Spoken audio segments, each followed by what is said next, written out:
Урматтуу студенттер, бүгүн билесиңер, Кыргыз Республикасынын мамлекеттик туусунун кабыл алган күнү. Ура! Ура! Ура! Анысы Кыргызстан деген орунда эфирди таркатабыз. Тарыхы бар нечен, ынтымагыдайым бекен, Аллато бешигим, башымды тазим этем.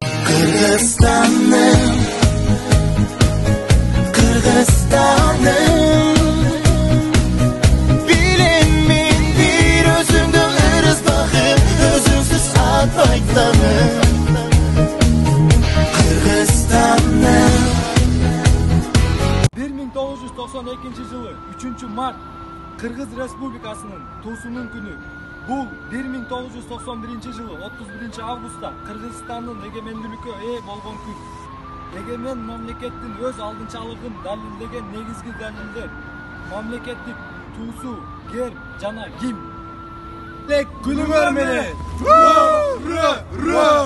Алато өлкөм Кыргызстан, ажайып көркөм Кыргызстан, укму